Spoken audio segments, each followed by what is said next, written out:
Hello guys. कुछ product review और कुछ सदस्यों को टेक्निकल जानकारी देने के हिसाब से मैं कुछ प्रोडक्ट ऑर्डर किया अमेज़ॉन से और वो मेरे पास आया हुआ है। मैं सोच रहा हूँ कैमरा के सामने ओपन करें। इसके दो फायदे हैं। यदि हमारा प्रोडक्ट ओपन करने के टाइम पे कुछ सामान कमी पेशी मिलता है तो रिटर्न करना भी आसान हो जाता है। हो सकता है आपको भी कुछ जानकारी मिलेगी। यदि वीडियो अच्छा लगे, शेयर लाइक सब्सक्राइब तो आपने कर ही रखा है, तो फिर भी आगे प्रोडक्ट के बारे में जानकारी यदि आप कमेंट करके डालोगे तो हमें खुशी होगी कि हम और भी आगे आपको नई नई चीज़ें दिखाने की कोशिश करेंगे। तो आ जाओ, कोई भी कमेंट करके डाल सकते हैं कि दुनिया का कौन सा चीज़ की एक जानकारी चाहिए।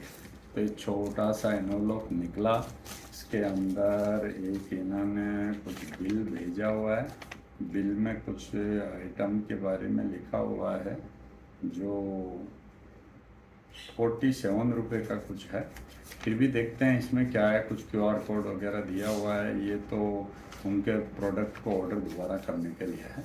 ये पेपर अभी संभाल के रख लेते हैं और ये नवलपी का भी काम खत्म। और नेक्स्ट ये छोटा सा पैकिंग निकला है। पैकिंग में क्या निकलता है देखते हैं।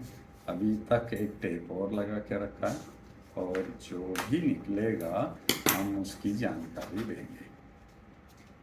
तो इसके अंदर एक छोटा सा बोर्ड के बारे में पर्ची में जानकारी मिली है और इस जानकारी के अंदर एक पोर्ट है घुमाने के लिए, जिससे कुछ वेरिएबल वन कम या ज़्यादा किया जा सकता है।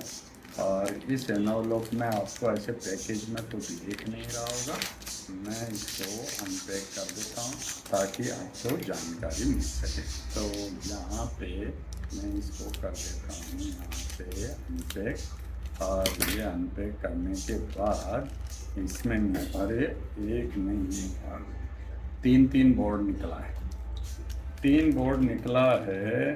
तो मैं ऐसा बता दूँ आपको, ये LM2596 DC to DC converter. लेकिन मैं पहले बता दूं, ये 3 एम्पियर के लिए रेटिंग के लिए काम करेगा। और इसके अंदर सिंपल ये इस तरफ 2 पॉइंट दे रखे हैं, पीछे भी है। यहाँ पे सोल्डरिंग करेंगे पावर आउट होगा। ये बहुत बढ़िया यहाँ एरो मार्क दे रखा है कि पावर इधर से देना है, इधर से निकालना है, इधर से इन करेंगे। तो इन करने के लिए मैं रेंज बता दूं इसकी। इन करने की रेंज स्टार्टिंग ये 36-40 वोल्टेज तक यहाँ कैपेसिटी होती है, यानी 48 वोल्टेज भी यहाँ पे इन कर पाएंगे। ये कैपेसिटर के ऊपर लिखा हुआ है कि ये कितना वोल्टेज है। तो ये 50 वोल्टेज है। 48 सिर्फ टेम्प्रोरी टेस्ट के लिए है। मेरी तरफ से बेस्ट एडवाइजरी है मैक्सिमम 36 वोल्टेज तक। यहाँ पे इन करो। आउट में 0.7 वोल्टेज से लेकर के और 36 दिया तो 30 वोल्टेज तक जो चाहिए वो आउटपुट ले सकते। तो 3 एम्पियर की DC पावर सप्लाई यदि आपको बनाना है तो आपने 18018 का ट्रांसफार्मर लेकर के इसको पावर दे दो ब्रिज रेक्टिफायर के बाद, जो पुराने पोर्टेबल टीवी में पावर सप्लाई मिलती थी, और 3 एम्पियर का ट्रांसफार्मर होता था। तो ये जो पोर्ट है ये घुमाना पड़ता है। अब इस वाले पोर्ट का तो जो वैल्यू है वो इसमें लिखा हुआ है। इस वैल्यू के ऊपर आपको अधिक जानकारी की ज़रूरत नहीं है, लेकिन इसके नीचे जो कनेक्शन है यहाँ से एक टर्मिनल कनेक्शन लेकर के एक आप पोर्टेबल पोर्ट ले सकते हो। तो पोर्ट ऐसा लेना है जो मल्टी रोटेशन की सुविधा हो। एक रोटेशन में जिसमें पूरा हो रहा है तो आप उतना कैलिब्रेट नहीं कर पाएंगे, या फिर 2 पोर्ट लेने पड़ेंगे। तो 2 पोर्ट लगाओगे तो एक फटाफट चेंज करने वाला और एक उसको क्लेरिफिकेशन करने वाला। तो दोनों लगा करके इसको ले लो। 3 वोल्टेज की पावर सप्लाई बनाने में बहुत अच्छा रहेगा।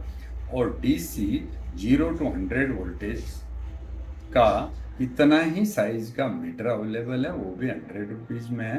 तो बहुत ही बढ़िया इसमें पावर सप्लाई का हाँ, करंट लिमिटेशन की इसमें सुविधा नहीं है, 3 एम्पियर है। करंट लिमिटेशन के बारे में यदि आप कमेंट करके डालोगे तो वो भी बताऊंगा। तो मैंने 3 पीस मंगाया, तो 3 पीस का क्या है, मेरे पास 5 वोल्टेज, 9 वोल्टेज, 12 वोल्टेज, 18 वोल्टेज, इनके काफ़ी यूजफुल रिक्वायरमेंट है। लेकिन मेरे पास कुछ RO के चार्जर पड़े हुए हैं 24 वोल्टेज के, काफ़ी कबाड़ से बहुत सस्ते वाले, उनको मैं उसके बाद इस्तेमाल कर सकता हूँ। तो बहुत ही अच्छा है, बहुत सस्ता है। यदि आप इसके नीचे प्रैक्टिकल व्यू करके कमेंट करके डालते हो तो मैं वो भी जानकारी बताऊंगा। तो बहुत बढ़िया है। यदि आप थोड़ा टेक्निकली स्ट्रॉन्ग और इंटरेस्टेड हो तो अच्छा चीज़ है, कोई दिक्कत नहीं है। मैं इसके लिए बाकी अधिक जानकारी चाहिए, DC to DC converter, step down converter up to 3 ampere capacity, तो ज़्यादा डिस्क्रिप्शन में मिल जाएगा। यदि बाइंग लिंक चाहिए तो बाइंग लिंक भी मिल जाएगा। वैसे मैं नहीं चाहता कि आपको बाइंग लिंक मैं बोलूँ वहाँ से लेना, आप कहीं से भी ले सकते हो। चिप का नंबर मैंने पहले बताया हुआ है, फिर भी दोबारा बता देता हूँ, LM2596 DC टू DC, और PCB का मॉडल है HW411। तो मैं आपको इसको दिखाई देता हूँ आपके नज़दीक से, जहाँ से रीडेबल है, ठीक है। ओके, यहाँ पे करता हूँ मैं स्टार्ट।